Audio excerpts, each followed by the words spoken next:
first reading this morning is Psalm 121, and you see it up on the screen as I read it.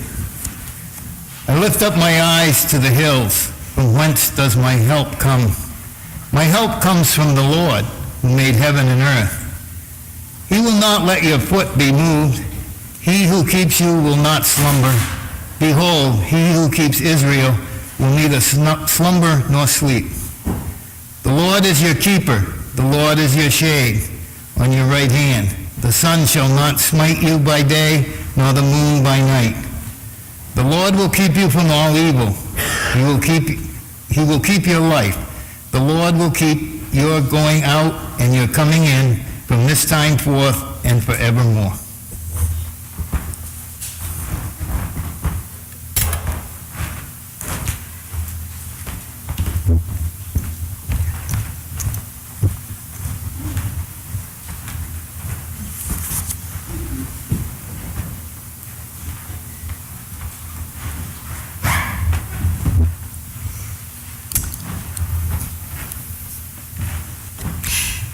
Now the Lord said to Abram, "Go from your country and your kindred and your father's house to the land that I will show you.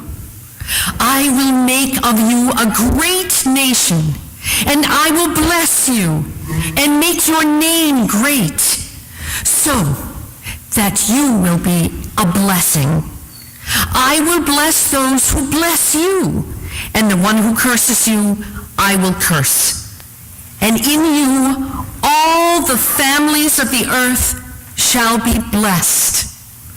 So Abram went, as the Lord had told him, and Lot went with him. Abram was 75 years old when he departed from Haran. Abram took his wife Sarai and his brother's son Lot, and all the possessions that they had gathered, and the persons whom they had acquired in Haran. And they set forth to go to the land of Canaan. When they had come to the land of Canaan, Abram passed through the land to the place of the Shechem, to the oak of the Moreh. At that time, the Canaanites were in the land. Then the Lord appeared to Abram and said, "To your offspring I will give this land."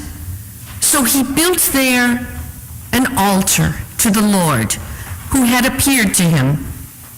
From there he moved on to the hill country on the east of Bethel and pitched his tent, with Bethel on the west and Ai on the east. And there he built an altar to the Lord and invoked the name of the Lord. And Abram journeyed on by stages toward Negeb.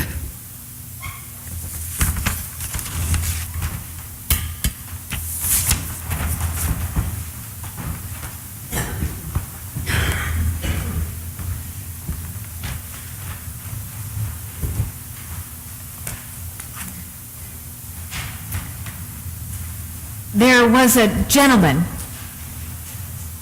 who was sitting on the bed in a hospital room, fully dressed. His hands were folded. Clearly he was waiting. And the nurse said to him, "Get in the wheelchair because we're ready to take you out." And he didn't want to go in the wheelchair. He refused. And finally she convinced him, it's hospital policy.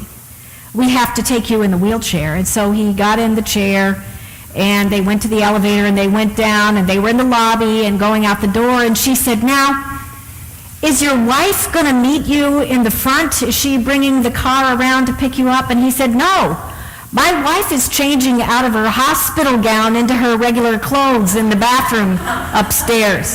So, yeah.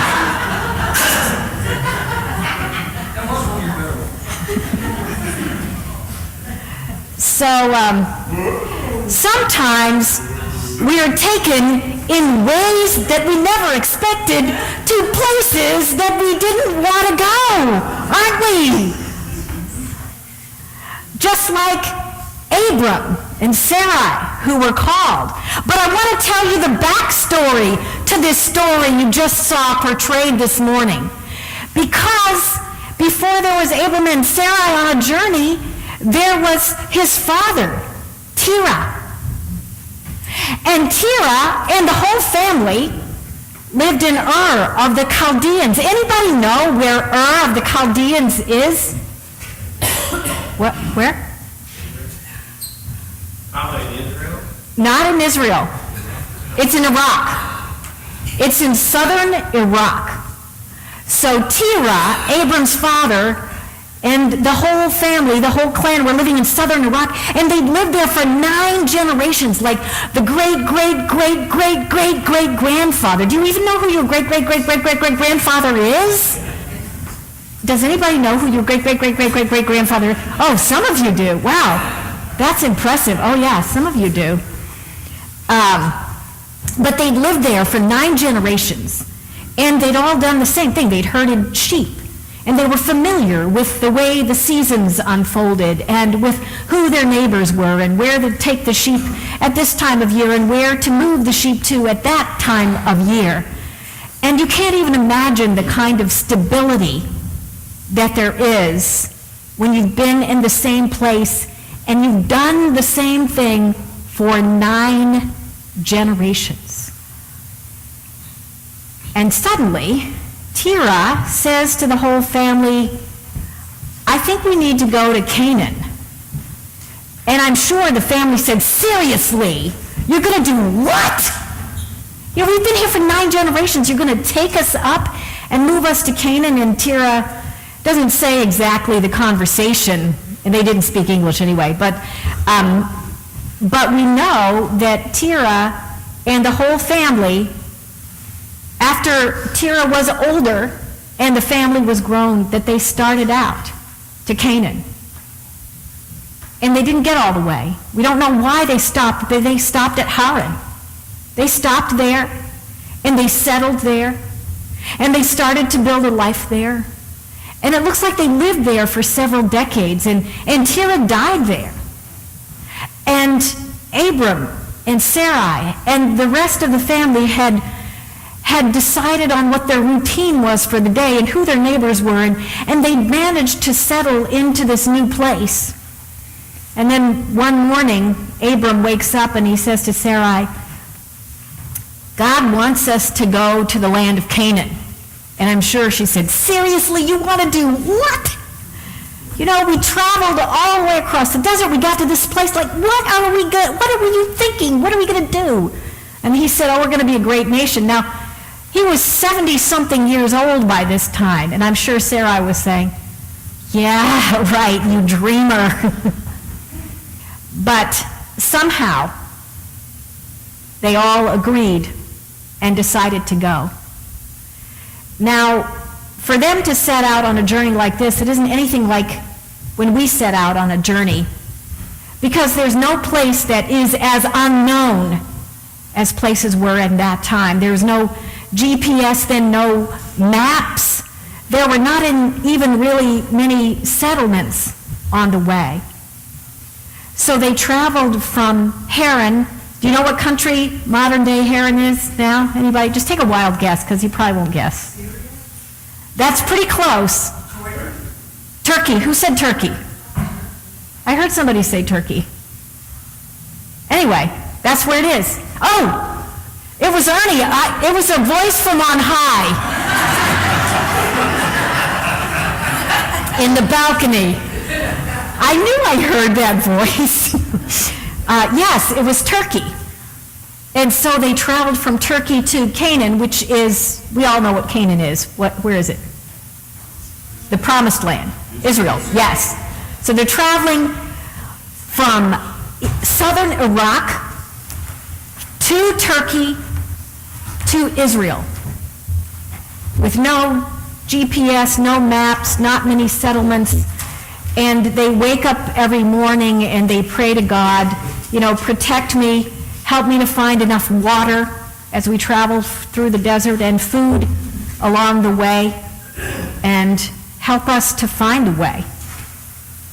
Isn't that incredible? So that's the story of Abram and Sarai and the promises. You know, the reason we keep reading the story, which happened so many centuries ago, we don't even know how many centuries ago it happened. The reason we keep reading the story is that the same God who was and is to be, who was with them, is with us. And we're not called in the same way to just uproot everything after 9 generations and travel across the desert to the promised land, but we have other things that happen to us in our lives. Sometimes we're completely uprooted because of a death, or because of a change in a job, or because we have to move out of the house we've lived in a long time, or because of our health, or whatever it is that changes in our lives and just rips us up out of our roots and tosses us into what feels like a spiritual wilderness, and we don't really know where to go and what to do, and we're curious about what is going to happen the next day, and we feel this kind of angst that settles with us because we become so anxious about how our lives are going to unfold. All the things that we thought were secure are gone. And sometimes this happens to us as individuals, and sometimes it happens to us as whole communities. I think it's really happened to us in the United States in general, because I think in the 50s, you know, there was that sense that you were going to go to school and get a trade, or go to college and get a job, and you were going to have a family, and you were going to settle near where your folks lived, and you were going to have a home, and you were going to be with certain people in church, and you were going to see the same people in the schools and the same people on the streets, and there were clubs that you were part of, and there was a kind of stability in our communities and in the world that seems like it has shifted. And technology has changed so many things.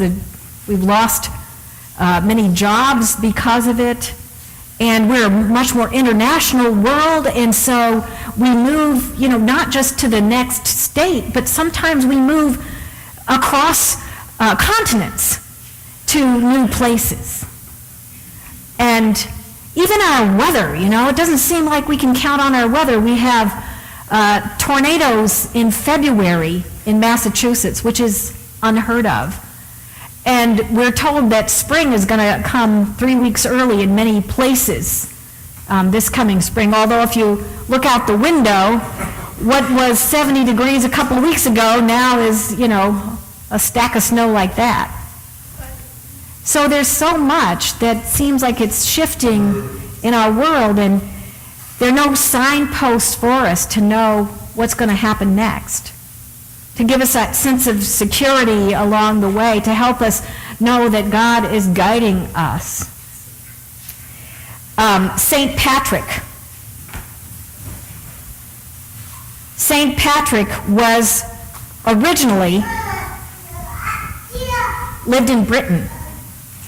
And when he was 16 years old, he was kidnapped.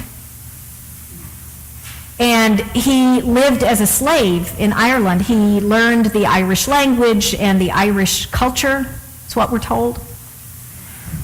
And then after 6 years of being a slave in Ireland, he escaped. And he had this calling in the sense that God was going to put him on this ship. So he ran to the place where the ship was supposed to be, and he found the ship there, and it took him back on the way to Britain. But we don't know what happened on the journey exactly, but he was captured. He was recaptured, and he was jailed in Tours, France. And that was where he converted to Christianity, and he learned more about what it meant to be a monk, monasticism. And so when he was brought back to Ireland, he realized the call that God was bringing to him was that he was supposed to convert the Irish to Christianity. And that one young man who became a slave at 16 changed everything about the country of Ireland.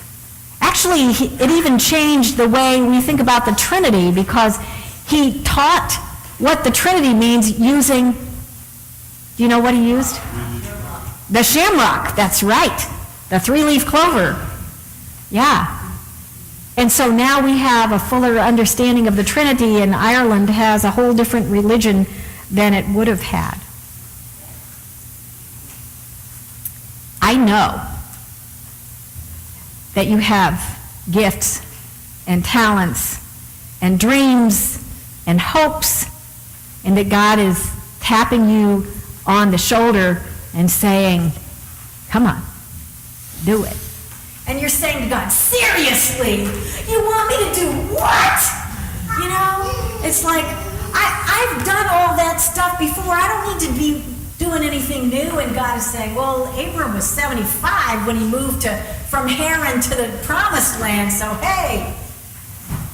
And the promise for you and for me and for all of us is that just as God was whispering in the ear of Abram as he traveled over that wilderness of a desert, God is whispering in your ear and in my ear and in our ears to guide us every single day on our way.